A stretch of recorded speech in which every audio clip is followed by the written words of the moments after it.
Welcome back everyone. और आज हम एक प्रश्न पत्र पर चर्चा करने जा रहे हैं जो कि एमपीपीएससी द्वारा असिस्टेंट प्रोफेसर कंप्यूटर साइंस का जो प्रथम प्रश्न पत्र होता है उसके बारे में चर्चा करेंगे। और यह एमपीजी के करंट अफेयर्स, इसके अलावा उसमें सम्मिलित होता है आपका आईटी सेक्टर और जनजाति से संबंधित प्रश्न होते हैं। तो ये जो फर्स्ट पेपर का सिलेबस है उसको कवर करता है। तो यह प्रश्न पत्र आपके लिए आगामी एमपीपीएससी की परीक्षाओं के लिए अत्यंत महत्वपूर्ण होगा, जिसमें असिस्टेंट प्रोफेसर और जो एमपीपीएससी प्रीलिम्स 2026 में जिसकी तिथि है 17 अप्रैल, उसके लिए भी अत्यंत महत्वपूर्ण होगा ये। और अगर आप पहली बार हमारे चैनल पर नए आए हैं तो कृपया करके चैनल को सब्सक्राइब करें, आपके लिए अत्यंत लाभदायक रहेगा। मेरा नाम है पुण्य प्रताप सिंह और मेरे द्वारा एमपीपीएससी के 2021-22-23 मुख्य परीक्षा में शामिल होने का अनुभव रहा है। इसके अलावा अन्य परीक्षाएं भी जो एमपीपीएससी से जुड़ी हुई हैं उनके बारे में जो अनुभव है आपके लिए एक अच्छा मार्गदर्शन प्राप्त होगा, इसलिए आप जुड़े रहें। चलिए बढ़ते हैं पहले प्रश्न पत्र के पहले क्वेश्चन की ओर कि मध्य प्रदेश के साथ सबसे छोटी सीमा किस राज्य की है। आपके ऑप्शन दिए गए हैं राजस्थान, महाराष्ट्र, गुजरात, छत्तीसगढ़। तो हमारा मध्य प्रदेश कुछ पड़ोसी राज्यों से घिरा हुआ है, जिसमें यूपी है, छत्तीसगढ़ है, महाराष्ट्र है, राजस्थान है। तो सबसे छोटी सीमा किस राज्य की है? तो हम जानते हैं कि झाबुआ और अलीराजपुर के साथ जो गुजरात है वह अपनी सीमा बनाता है, इसलिए जो सबसे कम सीमा एमपी से लगती है उसका नाम है गुजरात।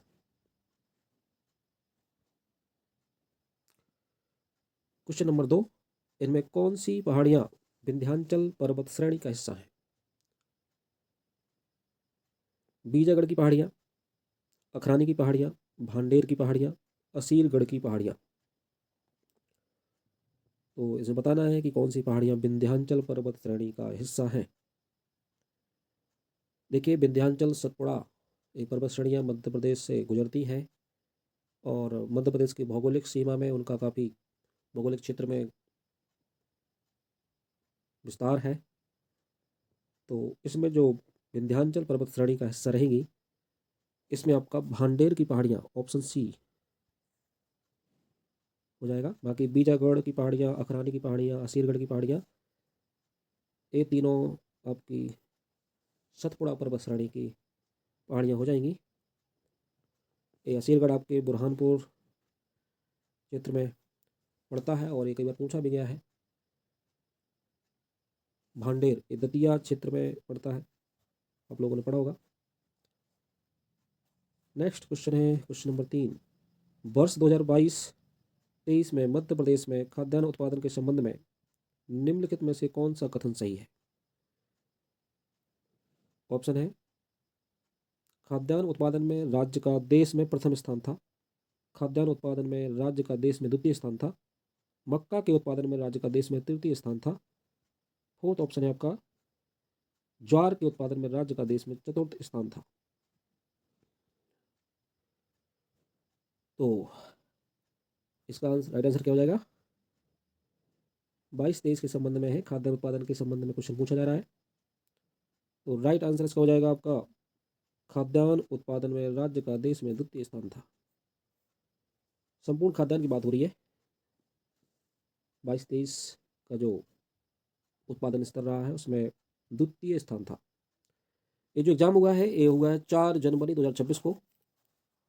कंप्यूटर साइंस का जो फर्स्ट पेपर था एमपीपीएससी जो कंडक्ट कराई है, इसलिए यह प्रश्न पत्र आपके लिए आगामी परीक्षाओं के लिए भी महत्वपूर्ण है जो इस वर्ष होने जा रही है। नेक्स्ट क्वेश्चन है क्वेश्चन नंबर 4, 2022-23 में मध्य प्रदेश में दालों के उत्पादन के संबंध में निम्नलिखित में से कौन सा कथन सही है?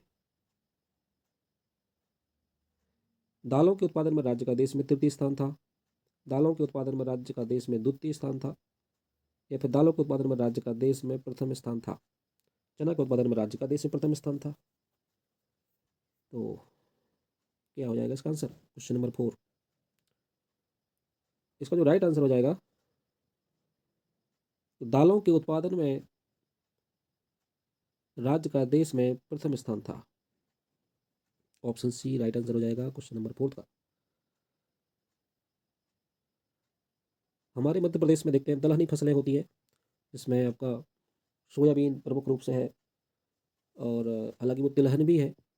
इसके अलावा चने की फसल भी होती है, अरहर, और जो कि नरसिंहपुर में काफ़ी अरहर की फसल होती है। चना मसूर की खेती भी होती है, क्योंकि मध्य प्रदेश एक ऐसा प्रदेश है जहाँ पर काली मिट्टी भी है, जलोढ़ मिट्टी भी है, तो ऐसी जगह पर सभी प्रकार की फसलें होती हैं। क्वेश्चन नंबर 5 है, भारत वन स्थिति रिपोर्ट 2023 के अनुसार उच्च वन क्षेत्र के संदर्भ में निम्नलिखित जिलों का सही आरोही क्रम कौन सा है? भारत वन स्थिति रिपोर्ट के बारे में मध्य प्रदेश के कुछ जिले दिए गए हैं। उच्च वन क्षेत्र के संदर्भ में उनका क्रम लगाना है। ऑप्शन है आपके मंडला, उमरिया, छिंदवाड़ा, बालाघाट। उमरिया, मंडला, छिंदवाड़ा, बालाघाट। छिंदवाड़ा, बालाघाट, उमरिया, मंडला। उमरिया, मंडला, बालाघाट, छिंदवाड़ा। तो भारत वन स्थिति रिपोर्ट 2023 के अनुसार उच्च वन क्षेत्र के संदर्भ में जिलों का आरोही क्रम कौन सा है जो सही है वो? तो इसमें जो राइट आंसर हो जाएगा आपका, यह हो जाएगा ऑप्शन बी, उमरिया, मंडला, छिंदवाड़ा, बालाघाट। ये उच्च वन क्षेत्र के संदर्भ में बताया गया है। आप इसको जरूर तैयार कर लें, क्योंकि हमारा जो मध्य प्रदेश है वो वन संपदा में एक धनी राज्य के रूप में जाना जाता है, जहाँ सागौन, साल, शीशम के वृक्ष पाए जाते हैं। यहाँ पर नेशनल पार्क की भी संख्या अधिकतम है, जिसमें पन्ना नेशनल पार्क है, सतपुड़ा, उमर वो बांधवगढ़ है, डिंडोरी। तो इस तरीके से काफ़ी यहाँ पर वन संपदा देखने को मिलती है। क्वेश्चन नंबर 6 है, संविधान का कौन सा अनुच्छेद अनुसूचित जातियों, अनुसूचित जनजातियों और अन्य दुर्बल वर्गों के शिक्षा और अर्थ संबंधी हितों की अभिवृद्धि से संबंधित है?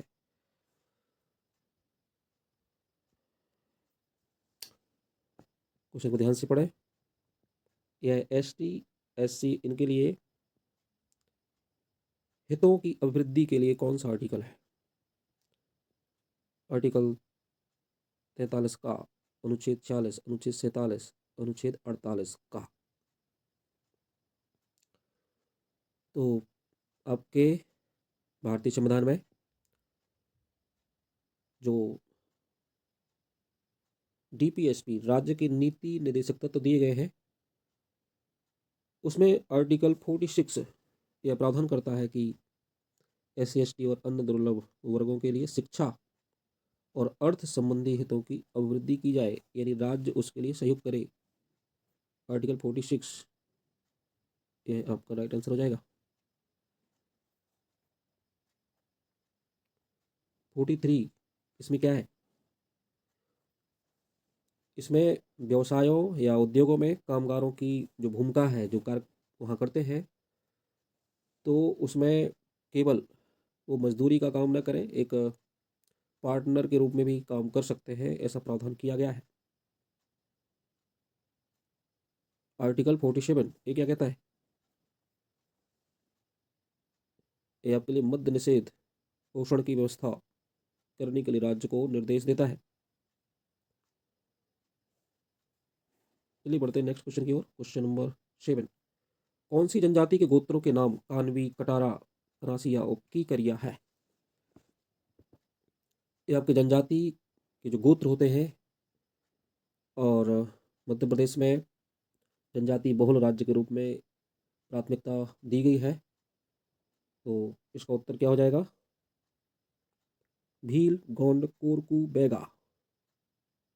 देखिए मध्य प्रदेश की सबसे बड़ी जो जनजाति है वो भील है, और जो ये गोत्र दिए गए हैं कानवी, कटारा, कनासिया, ये भील के ही गोत्र हैं।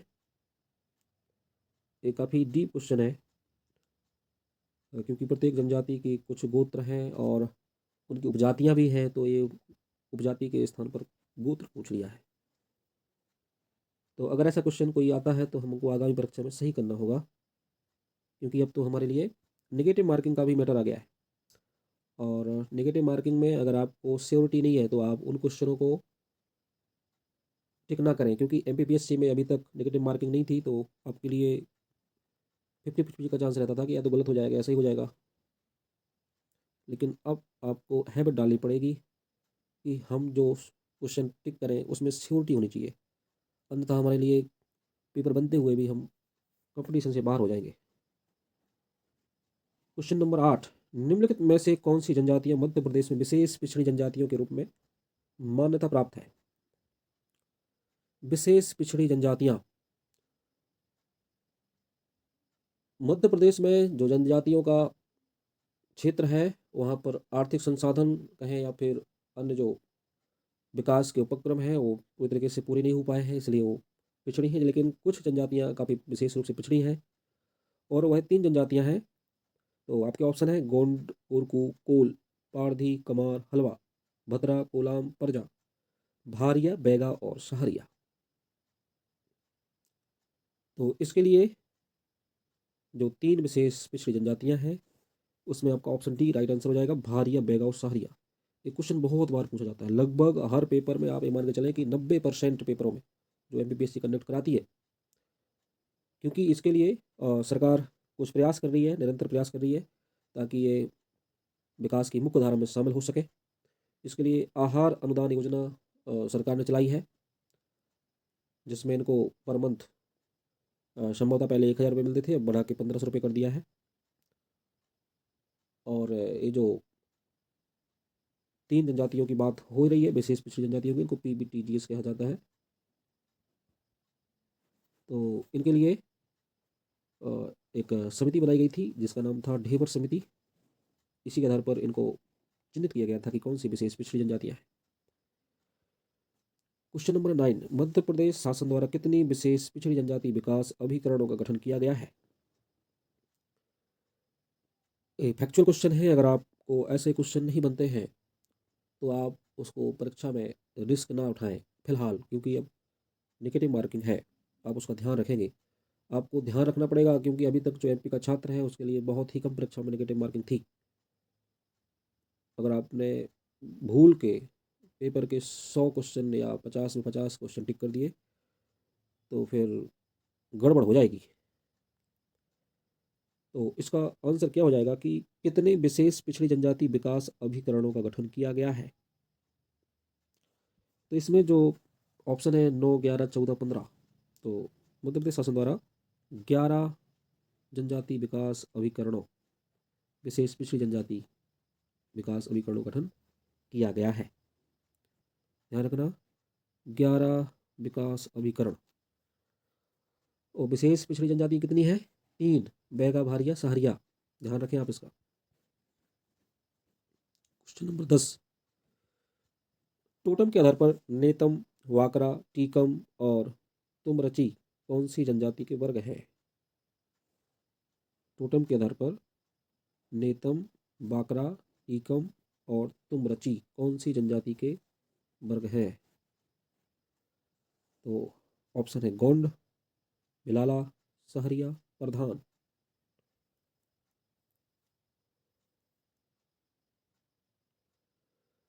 क्वेश्चन नंबर 10, इसका आंसर क्या हो जाएगा? इसका आंसर हो जाएगा गोंड। इनमें टोटम के आधार पर ये जो जनजाति के वर्ग हैं, नेतम, वाकरा, टीकम, है ना।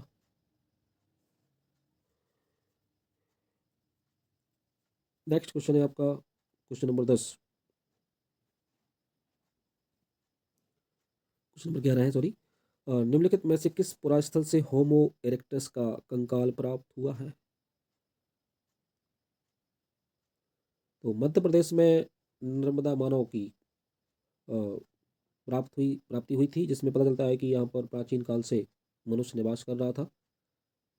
और इसी संदर्भ में यह क्वेश्चन है कि किस पुरास्थल से होमो इरेक्टस का कंकाल प्राप्त हुआ है? ऑप्शन है हथनोरा, अमरकंटक, भीमबेटका या दमदमा। तो क्वेश्चन नंबर 11, इसमें हम जानते हैं कि हथनोरा से मानव कंकाल प्राप्त हुआ था। अन्य भी कुछ स्थल हैं, इनके बारे में हमको जानकारी प्राप्त कर लेनी चाहिए, क्योंकि वहाँ से क्वेश्चन बनते हैं। क्वेश्चन नंबर 12, चंदेलों की कुलदेवी का नाम क्या था? तो हम जानते हैं कि जो हमारा मध्य प्रदेश है, वहाँ पर बहुत सारे राजवंशों ने शासन किया है, जिसमें आपके चंदेल भी हैं। और चंदेलों की जो राजधानी थी वो खजूरबाहा, जो बाद में खजुराहो कहा गया। इसके अलावा कालंजर से भी इनका संबंध रहा है। और जो चंदेल हैं, इन्होंने खजुराहो में शिल्पकला के क्षेत्र में अभूतपूर्व योगदान दिया है, स्थापत्य के क्षेत्र में महत्वपूर्ण योगदान दिया है। यहाँ क्वेश्चन में कुलदेवी का नाम पूछा गया है, तो चंदेलों की कुलदेवी का नाम क्या था? इसमें आपका ऑप्शन हो जाएगा मनिया देवी, और मनियागढ़ भी इससे जुड़ा हुआ है। चंदेलों में राजा धंग एक प्रतापी शासक रहे हैं, जिन्होंने बाद में जैन धर्म अपना लिया था। और एक खजुराहो से क्वेश्चन हमेशा बनते हैं, और चंदेल से भी क्वेश्चन हमेशा बनते हैं। तो जो इसके संस्थापक हैं नन्नुक और राजा धंग, और इन्होंने जो खजुराहो के मंदिर, जिसमें अ, आपके यूनेस्को में भी उन मंदिरों को शामिल किया गया है, इसलिए वह महत्वपूर्ण हो जाते हैं। चंदेलों के शासक के नाम पर ही जो जेजाक है, वो जेजाक भुक्ति का नाम पड़ा था बुंदेलखंड क्षेत्र में। फिर है आपका अगला क्वेश्चन है क्वेश्चन नंबर 13, मांडू में रानी रूपमती महल का निर्माण किसने कराया था? देखिए, धार डिस्ट्रिक्ट में ये मांडू एक प्रसिद्ध पर्यटन स्थल के रूप में वर्तमान में जाना जाता है, लेकिन यह इसके पहले ऐतिहासिक क्षेत्र रहा है। और तो यहाँ पर रानी रूपमती का महल है, उसका निर्माण किसने कराया था? ऑप्शन है सुल्तान हुसैन शाह, चंद्र सिंह, बाज बहादुर, दिलावर खान। तो बाज बहादुर की प्रेयसी के रूप में रानी रूपमती को जाना जाता है। और अगर आप कभी घूमने के उद्देश्य से जाएं तो मांडू जरूर जाएं, वह बहुत ही मनमोहक ऐतिहासिक स्थल है। प्राकृतिक सौंदर्य भी आपको देखने को मिलेगा।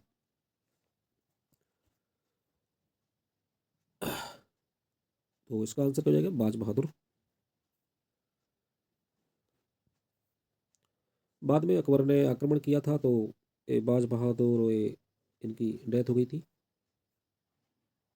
तो इतिहास से काफी संबंध है ये क्षेत्र। क्वेश्चन नंबर 14, वीर सिंह बुंदेला ने अबुल फजल की हत्या किसके कहने पर की थी? तो वीर सिंह बुंदेला बुंदेला वंश के एक प्रतापी शासक रहे हैं, और ओरछा क्षेत्र में इन्होंने काफी अपना शासन क्षेत्र जमाया था। और उस समय की बात है जब अकबर और जहांगीर के बीच सत्ता संबंधी विवाद चल रहा था, तो अबुल फजल को अकबर द्वारा भेजा गया था कि भाई आप जहांगीर को कंट्रोल करो। और जहांगीर और वीर सिंह बुंदेला की आपस में काफ़ी बनती थी, और उनके कहने पर अबुल फजल की हत्या हो जाती है। वीर सिंह बुंदेला उसको ख़त्म कर देते हैं। तो इसका जो राइट आंसर हो जाएगा वो हो जाएगा जहांगीर। जहांगीर के कहने पर की थी। ओके, नेक्स्ट क्वेश्चन है क्वेश्चन नंबर 15, मध्य प्रदेश से प्रकाशित प्रथम मराठी अखबार का नाम क्या था? पूर्ण चंद्रोदय, प्रकाश, मालवा अखबार, मध्य प्रदेश संदेश। तो प्रथम मराठी अखबार मध्य प्रदेश का कौन सा है? ऑप्शन हो जाएगा इसका पूर्ण चंद्रोदय। क्वेश्चन नंबर 16, जनजातीय गौरव वर्ष 2025 के अंतर्गत राष्ट्रव्यापी समारोह का आयोजन किसकी 150वीं जयंती के लिए हो रहे हैं? ऑप्शन है आशापूर्णा देवी, रविंद्रनाथ टैगोर, बिरसा मुंडा, टंट्या भील। तो भगवान बिरसा मुंडा, जो कि जनजातीय गौरव के रूप में जाने जाते हैं, और इन्हीं के लिए, इनकी 150वीं जयंती के लिए पूरे देश में यह समारोह हो रहे हैं।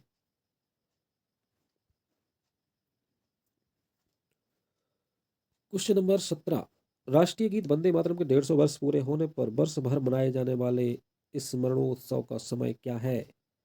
देखिए, महत्वपूर्ण क्वेश्चन है क्योंकि अभी संसद में जो सत्र आयोजित हुआ था इसमें वंदे मातरम पर काफ़ी डिबेट हुई है, इसलिए यह महत्वपूर्ण क्वेश्चन हो जाता है। आगामी 1 साल के लिए आप कम से कम मान के चलें कि यह क्वेश्चन पूछा जाएगा,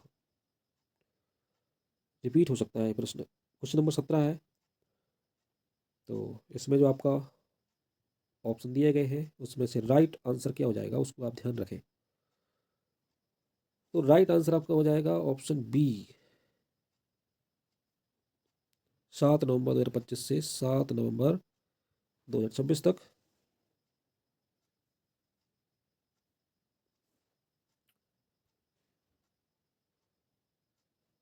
इसको एक बार कंफर्म कर लेना चाहिए।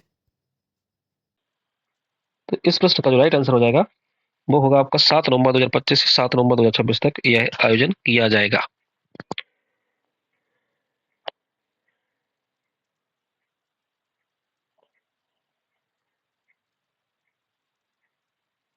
नेक्स्ट क्वेश्चन है क्वेश्चन नंबर 18, भारत ने पाकिस्तान के साथ सिंधु जल समझौते को कब हस्तक्षेप कर दिया था? तो कब स्थगित किया था भारत ने? देखिए, अप्रैल में पाकिस्तान से जो आतंकवादी घटना को अंजाम दिया गया था पहलगाम में, इसके बाद 8 मई 2025 को भारत ने ऑपरेशन सिंदूर लॉन्च किया था। इसी संदर्भ में क्वेश्चन पूछा गया है। तो क्वेश्चन नंबर 18 का क्या आंसर हो जाएगा? 23 अप्रैल 2025, 24 अप्रैल 2025, 28 अप्रैल 2025 या 2 मई 2025? तो इसका जो राइट आंसर हो जाएगा वो क्या होगा? तो इसमें सिंधु जल समझौते को स्थगित किया था 24 अप्रैल 2025 को। भारत सरकार ने कहा था कि भाई खून और पानी एक साथ नहीं बहने देंगे हम। जबकि सिंधु जल समझौता कब हुआ था?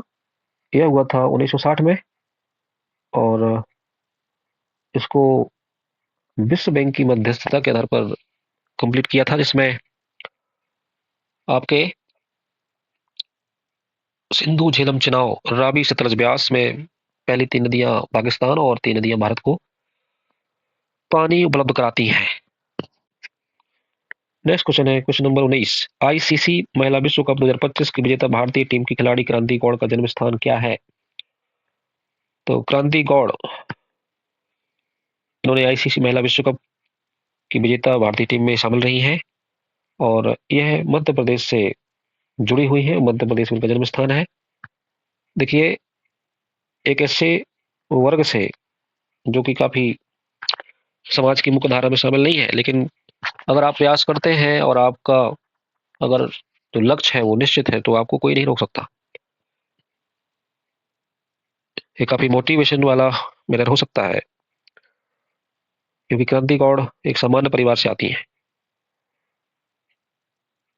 क्वेश्चन नंबर 20 है, मध्य प्रदेश शासन की राहगीर योजना का संबंध इनमें से किसके साथ है? राहगीर योजना, आप इसको ध्यान रखें, पूछा जाएगा आगे भी।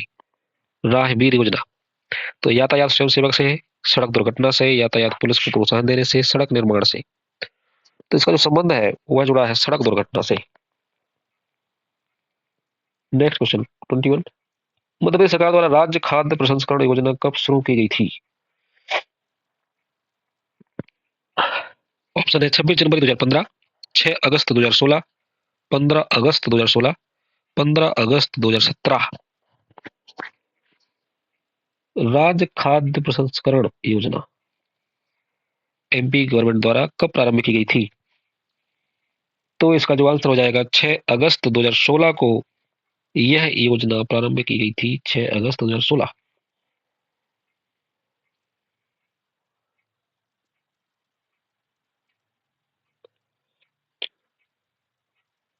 अगर आप एमपीपीएससी की तैयारी कर रहे हैं तो आपको पुराने पेपर जरूर देखने चाहिए। इसके पहले हमने एफएसओ और माइनिंग ऑफिसर का जो एग्जाम हुआ था उसके बारे में वीडियो अपलोड किए थे। आप अगर नहीं देखे हो तो देख सकते हैं, प्लेलिस्ट बनी हुई है एमपीपीएससी करके। तो इसका ऑप्शन क्या हो जाएगा? मध्य प्रदेश में प्रधानमंत्री उच्चतर शिक्षा अभियान कब शुरू किया गया था? PMUSHA यानी पीएम ऊषा अभियान। शॉर्ट फॉर्म में भी पूछा जा सकता है, इसको ध्यान रखना आप। पीएम ऊषा।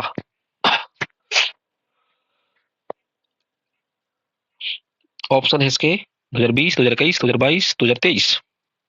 तो इसका जो आंसर हो जाएगा, पीएम ऊषा कब शुरू किया एमपी में? 2023 को किया गया। ओके, आप इसको ध्यान रखें, 2023 में पीएम ऊषा अभियान चालू किया गया था। क्वेश्चन नंबर 23, मध्य प्रदेश में SRS की अंतिम रिपोर्ट के अनुसार 2018-20 में मातृ मृत्यु दर कितनी थी? बहुत पुराना डेटा पूछ रहा है, लेकिन आपको इसको आप प्राप्त कर सकते हैं, पढ़ सकते हैं जब वार्षिक सर्वेक्षण रिपोर्ट जो आती है एमपी की, या बजट के दौरान इसको प्रकाशित किया जाता है। तो इसमें आपका ऑप्शन क्या हो जाएगा? 379 प्रति लाख, 379 प्रति हजार, 173 प्रति लाख, 173 प्रति हजार मातृ मृत्यु दर।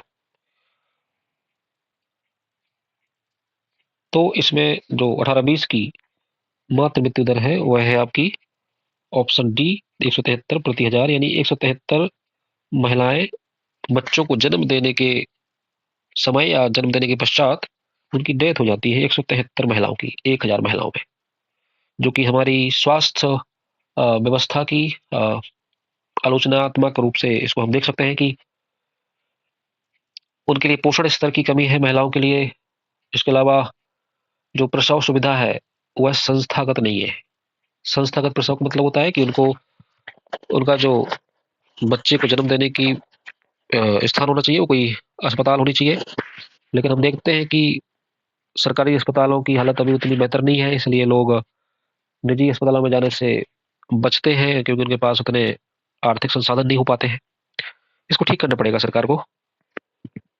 क्वेश्चन नंबर 24, पीएम विश्वकर्मा योजना के अंतर्गत कितने व्यवसायों को सम्मिलित किया गया है? तो हम जानते हैं कि पीएम विश्वकर्मा योजना स्किल को बढ़ाने के लिए ये भारत सरकार ने शुरू की थी, और इसमें 12, 15, 18, 20 कितने व्यवसाय शामिल किए गए हैं? तो ऑप्शन इसका ऑप्शन सी, 18 व्यवसाय शामिल किए गए हैं। काफी महत्वपूर्ण क्वेश्चन है। इसमें लोगों को कुछ पैसे भी मिलते हैं, प्रशिक्षण मिलता है, और इसके अलावा उनको किट भी मिलता है। तो आपके लिए एक अच्छी योजना है जो इसका बेनिफिट उठा सकते हैं। अपने गांव परिवार में जरूर बताएं। Question number 25, PM street vendors Atmanirbhar Nidhi. एक मिनट,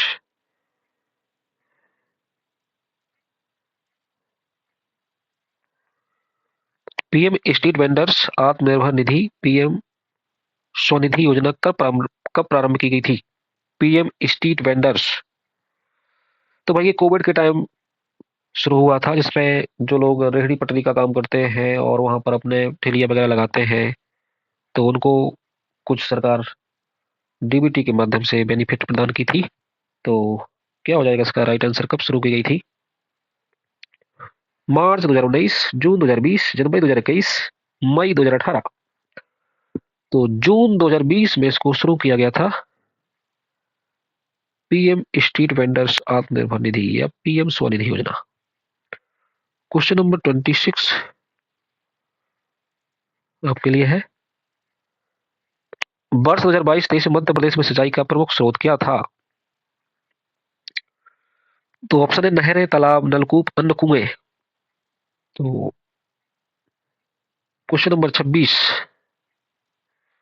तो 22-23 में सिंचाई का जो प्रमुख स्रोत था वो है नलकूप रहा है। ओके, क्वेश्चन नंबर 27 है, वर्ष 2021 में मध्य प्रदेश में चूना पत्थर उत्पादक प्रमुख जलों का सही आरोही क्रम निम्नलिखित में से कौन सा था? तो चूना पत्थर उत्पादक प्रमुख जलों का सही आरोही क्रम कौन सा है? ऑप्शन दिए गए हैं, सीधी, दमोह, कटनी, सतना, नीमच, दमोह, कटनी, सतना, दमोह, नीमच, कटनी, सतना, रीवा, नीमच, सतना, कटनी। तो क्वेश्चन नंबर 27 का राइट आंसर क्या हो जाएगा? इसमें आपका राइट आंसर हो जाएगा नीमच, दमोह, कटनी, सतना, आरोही क्रम। 28 क्वेश्चन है। वर्ष 2021-22 में मध्य प्रदेश में मैंगनीज उत्पादक प्रमुख जिलों का सही अवरोही क्रम कौन सा था? बालाघाट, झाबुआ, जबलपुर, छिंदवाड़ा। बालाघाट, छिंदवाड़ा, झाबुआ, जबलपुर। बालाघाट, जबलपुर, झाबुआ, छिंदवाड़ा। बालाघाट, छिंदवाड़ा, जबलपुर, झाबुआ। मैंगनीज, जो कि इसकी भारवेली खदान काफी प्रसिद्ध है।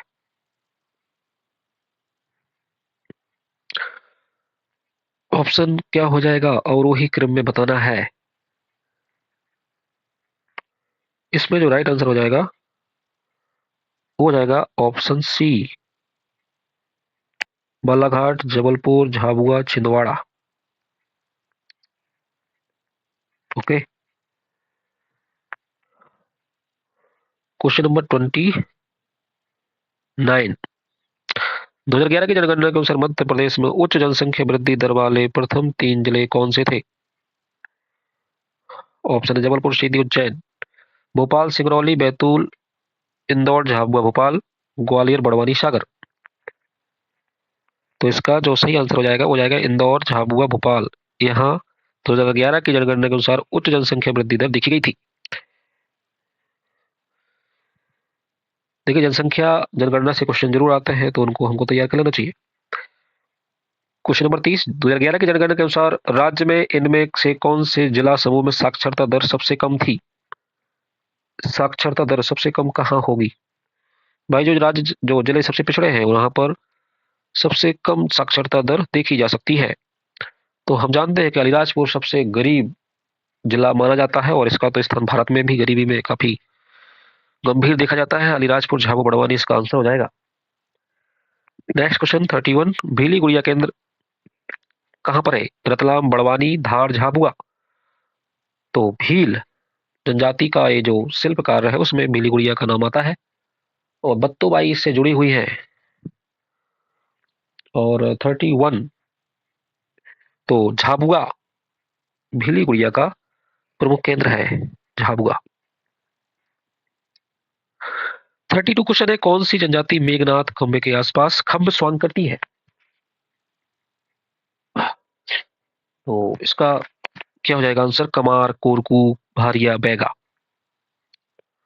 तो जो कोरकू जनजाति है वह मेघनाथ खंब के आसपास खंब स्वांग करती है।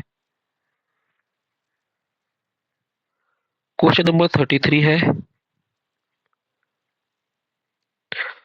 स्वतंत्रता सेनानी शंकर शाह कौन से राजघराने से संबंधित थे? रामगढ़ राजघराना, गोंड राजघराना, राघोगढ़, या फिर उदयपुर। इन्होंने 1857 की क्रांति में अंग्रेजों के खिलाफ कविता पाठ लेखन कार्य किया था, जिसलिए रघुनाथ साय और शंकर साय इन दोनों को तोप के मुंह से बांध के उड़ा दिया गया था। इनका संबंध आपके गौंड राजघराने से है। काफी महत्वपूर्ण क्वेश्चन है और काफी महत्वपूर्ण यह व्यक्तित्व है शंकर साय, रघुनाथ साय। क्वेश्चन नंबर 34 है। बुंदेलखंड का पारंपरिक भित्ति चित्रण क्या कहलाता है? दीवार में आप देखते हैं कि कई हमारे जो लोक पर्व होते हैं, और ग्रामीण अंचल में इसको काफी देखा जाता रहा है कि अभी भी कोई भी पर्व होता है तो जैसे नाग पंचमी के समय आप देख सकते हैं चित्र बनाते हैं दीवालों पर। इसके अलावा हम जब दिवाली के समय जो चित्र बनाते हैं उसको भी हम देखते हैं। तो पारंपरिक भित्ति चित्रण जो बुंदेलखंड का है उसको कहा जाता है आपका, ऑप्शन दिया गया है सुरैती, हिंगोला, संझा, मुरैला। तो जो बुंदेलखंड में सुरैती पारंपरिक भित्ति चित्रण है, सुरैती बुंदेलखंड का है।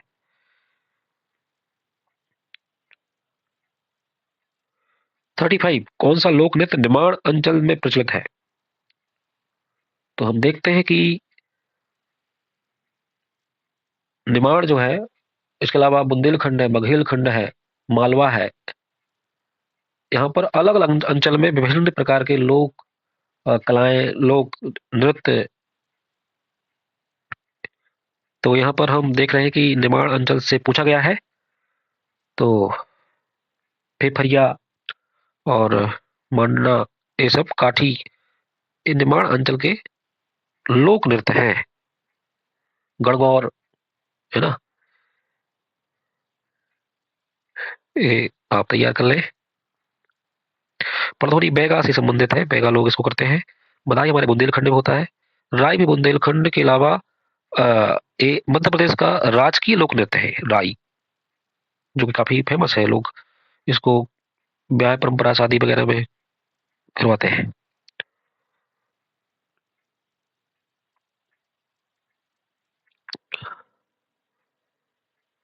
क्या आप बता सकते हैं कि राई के क्षेत्र में अभी एक पद्मश्री पुरस्कार मिला था, जो कि सागर से संबंधित थे, मध्य प्रदेश से जुड़े हुए हैं। आप उनका नाम बताएं, काफी फेमस पर्सनालिटी है वो। 36 क्वेश्चन है, भारतीय संविधान का कौन सा अनुच्छेद यह व्याख्या करता है कि एक ही व्यक्ति को दो या दो से अधिक राज्यों का राज्यपाल नियुक्त किया जा सकता है? ऑप्शन अनुच्छेद 152, अनुच्छेद 153, अनुच्छेद 154, अनुच्छेद 155। तो एक से अधिक राज्यों का राज्यपाल नियुक्त करने का प्रावधान आपको आर्टिकल 153 में देखने को मिलेगा। 7वां संविधान संशोधन था, उसके अंतर्गत यह प्रावधान जोड़ा गया था कि कोई भी एक व्यक्ति दो राज्यों का भी राज्यपाल बन सकता है। क्वेश्चन 37 है, देखते हैं कौन सा है प्रश्न। दो या दो से अधिक राज्यों या संघ शासित प्रदेशों के लिए एक समान उच्च न्यायालय स्थापित करने का विशेष अधिकार निम्नलिखित में से किस प्राधिकरण के पास है? ऑप्शन: भारत के राष्ट्रपति, भारत के सर्वोच्च न्यायालय, भारतीय संसद, संबंधित राज्य विधानमंडल। तो जो दो या दो से अधिक राज्यों या फिर यूटी के लिए सामान्य उच्च न्यायालय स्थापित करने का विशेष अधिकार भारतीय संसद को दिया गया है। 38 है क्वेश्चन, भारतीय संविधान का कौन सा अनुच्छेद नगर पालिकाओं की वित्तीय स्थिति की समीक्षा करने के लिए वित्त आयोग की नियुक्ति का प्रावधान करता है? वो नगर पालिका से संबंधित है और आपके लिए 73वां और 74वां संविधान संशोधन एवं उसके आर्टिकल काफ़ी महत्वपूर्ण हो जाते हैं। तो इसका जो राइट आंसर हो जाएगा वो हो जाएगा, वित्त आयोग की बात होती है तो ऑप्शन सी। लेकिन मुझको लगता है कि या तो यह क्वेश्चन डिलीट होगा या फिर इसके दो आंसर, या फिर सॉरी आपको बोनस अंक मिलना चाहिए, क्योंकि इसमें नगर पालिका की बात हुई जबकि ये पंचायत के लिए किया गया है। और नगर पालिका तो आपके लिए नगरीय सुशासन की बात करता है, और ये जो आर्टिकल है यह कहीं ना कहीं आपके ग्रामीण सुशासन की बात करता है। देखते हैं क्या करता है आयोग। 39 क्वेश्चन है, निम्नलिखित में से कौन सा कार्य राज्य निर्वाचन आयोग के अधिकार क्षेत्र में नहीं आता है? तो इसमें फिर से ये कहीं ना कहीं लोकल जो राज्य निर्वाचन होता है वो कहीं ना कहीं आपके लिए स्थानीय सुशासन, नगरीय सुशासन के इलेक्शन करवाता है। तो इसमें कौन सा इसके क्षेत्र में नहीं आता है? पंचायतों और नगर पालिकाओं के लिए मतदान सूचियों की तैयारी और पुनरीक्षण, स्थानीय निकायों के सामान्य मध्यावधि और उपचुनाव का आयोजन, संसदीय और विधानसभा चुनावों की निगरानी, स्थानीय चुनावों के लिए नामांकन, नाम वापसी की तिथियों का निर्धारण। तो जहाँ तक हम जानते हैं कि ये जो राज्य निर्वाचन आयोग है ये आपके लिए पंचायतों का इलेक्शन करवाता है, ये विधायक सांसद और ये सब चीज़ें नहीं करवाता है, इनकी इलेक्शन नहीं करवाता वो। तो क्या नहीं आएगा इसमें? Option C. राज्य निर्वाचन आयोग का जो स्थापना वर्ष है वो 1994 है, जो कि फरवरी 1994 में स्थापित हुआ था। क्योंकि 1993 के बाद जो गतिविधियां हैं इलेक्शन की, उसकी ड्यूटी इसको निभानी थी, इसलिए उसका गठन किया गया था। क्वेश्चन है क्वेश्चन नंबर 40, भारतीय संसद द्वारा पर्यावरण संरक्षण अधिनियम किस तिथि को पारित किया गया था? ऑप्शन है आपके 5 अप्रैल 1985, 23 मई 1986, 19 नवंबर 1986, 10 दिसंबर 1987। तो क्या हो जाएगा इसका राइट आंसर? पर्यावरण संरक्षण अधिनियम किस तिथि को पारित किया गया था? राइट आंसर हो जाएगा ऑप्शन सी, 19 नवंबर 1986 को पर्यावरण संरक्षण अधिनियम पारित किया गया था। नेक्स्ट क्वेश्चन है 41, कौन सी ऑपरेटिंग सिस्टम नहीं है? MS DOS, MSC compiler, Linux.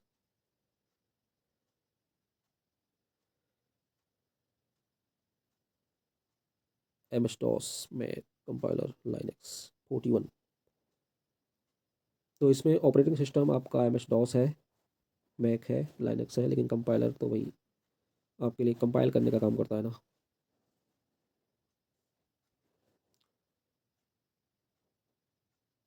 High level language, low level language को ये आपस में बदलता है। 42, निम्नलिखित में से कौन सा वायरलेस लोकल एरिया नेटवर्क के लिए मानक है जिसे वाईफाई के नाम से जाना जाता है? तो इसका क्या राइट आंसर हो जाएगा? इसको आप हूबहू तैयार कर लें। IEEE 802.11, option B, WLAN WiFi local area network के लिए है।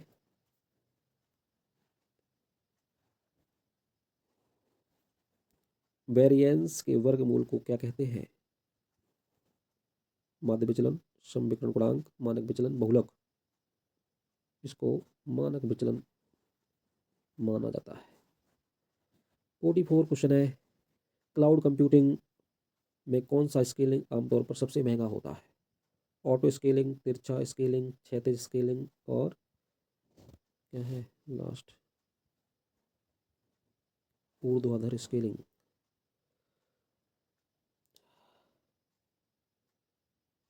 सबसे महंगा क्या होता है क्लाउड कंप्यूटिंग में? तो इसमें ऊर्ध्वाधर स्केलिंग सबसे महंगा होता है क्लाउड कंप्यूटिंग में।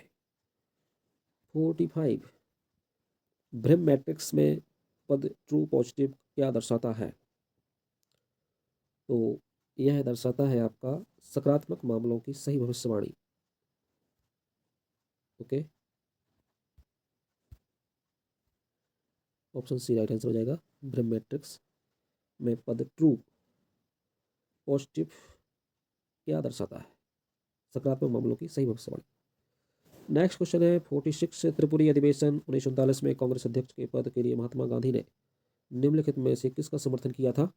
सुभाष चंद्र बोस, मौलाना आजाद, जवाहरलाल नेहरू, पट्टाभी सीतारमैया। तो त्रिपुरी जो कि हमारे जबलपुर क्षेत्र में है और कांग्रेस अध्यक्ष के पद के लिए महात्मा गांधी ने समर्थन किया था पट्टाभी सीतारमैया का, और ये सुभाष चंद्र बोस के खिलाफ इलेक्शन लड़े थे जिसमें अध्यक्ष पद सुभाष चंद्र बोस को मिलना था, लेकिन आपसी विचारक मतभेद के कारण पट्टाभी सीतारमैया को महात्मा गांधी ने समर्थन किया था। बाद में उन्होंने फॉरवर्ड ब्लॉक की स्थापना की और आज़ाद हिंद फौज की कमान संभाली। 47 क्वेश्चन नंबर, देखिए भले ही विचारक मतभेद रहे हों, महात्मा गांधी, सुभाष चंद्र बोस, ये सब चीज़ें हम इतिहास से पढ़ते हैं, लेकिन जब सुभाष चंद्र बोस आज़ादी की अंतिम लड़ाई के लिए प्रयास करते हैं तो वह संदेश के माध्यम से, और महात्मा गांधी जिसे बोलते हैं कि भाई राष्ट्र की अंतिम लड़ाई के लिए राष्ट्रपिता आपसे मैं आशीर्वाद चाहता हूँ, तो राष्ट्रपिता की उपाधि भी सुभाष चंद्र बोस ने ही दी थी महात्मा गांधी को। तो हमको इस चीज़ को समझना होगा। 47 क्वेश्चन है, भगोरिया पर्व किस जनजाति से संबंधित है? तो भगोरिया पर्व जो कि होली के समय भील जनजाति द्वारा मनाया जाता है, और इसमें गुलालिया, उजाड़िया, ये सब पर्व मनाए जाते हैं। ये काफ़ी सांस्कृतिक कार्यक्रम है भील जनजाति का, काफ़ी महत्वपूर्ण है भारतीय कुल मिला के कहें कि मध्य प्रदेश में जनजातियों का ये बाग काफ़ी संगम है संस्कृति का, भगोरिया पर्व। मैहर बैंड की स्थापना किसने की थी? तो मैहर जो कि सतना में माँ शारदा का वहाँ मंदिर है और काफ़ी प्रसिद्ध है। वहाँ आल्हा को मानते हैं कि जो अ, आल्हा उदल रहे हैं वो आज भी अपनी कुलदेवी माँ शारदा के यहाँ पूजा अर्चना करने के लिए आते हैं, ऐसी मान्यता है। लेकिन यहाँ मेहर बैंड की बात की जा रही है, मेहर बैंड की स्थापना किसने की थी? तो ऑप्शन है ब्रजनाथ सिंह, बाबा अलाउद्दीन खां, भाली अकबर खां, पंडित रविशंकर। तो मध्य प्रदेश में जो मेहर बैंड है ये बाबा अलाउद्दीन खां से संबंधित है। ऑप्शन है, सॉरी नेक्स्ट क्वेश्चन है, मंडला दुर्ग किसने बनवाया था? ऑप्शन है दलपत साय द्वारा, नरेंद्र साय द्वारा, शंकर साय द्वारा, संक्रम साय द्वारा। तो मंडला दुर्ग बनवाया गया था आपके नरेंद्र साय द्वारा। ये भी गोंड शासक रहे हैं और रानी दुर्गावती के बाद इन्होंने शासन किया है।